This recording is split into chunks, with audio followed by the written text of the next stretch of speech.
Hi guys, ఒక గంట ముందు లేస్తే సరిపోదా? మరి తెల్లవారుజామున ఎందుకు లేస్తున్నావు అమ్మాయి అని మా పక్కన అంటే అన్నారు.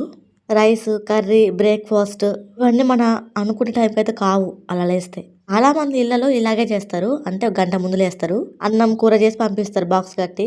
పిల్లలు వెళ్ళాక వాళ్ళ పని వాళ్ళు చేసుకుంటారు. ఇక మరి నాకు ఒక యూట్యూబ్ ఉంది కదా, family daily mini vlogs reels పెడుతున్నా కదా, వాటి కోసం టైం స్పెండ్ చేయాలి కదా నేను. పల్లెటూరు పద్ధతిలో కూలి పనికి వాళ్ళు 9 లోపే ఇంటి పని వంట పని పూర్తి చేసుకుని బాక్స్ కట్టుకొని బయలుదేరుతారు. నేను అమ్మని దగ్గర నుండి చూశాను. అమ్మ కూలి పనికి వెళ్తుంది.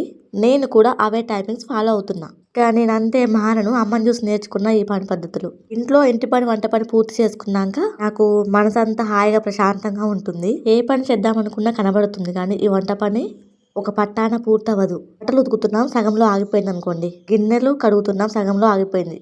అవి తర్వాత చేసుకోవచ్చు మళ్ళీ. అన్నం కూర మారిపోతే అందుకే త్వరగా లేచి పనులు పూర్తి చేసుకుంటాను.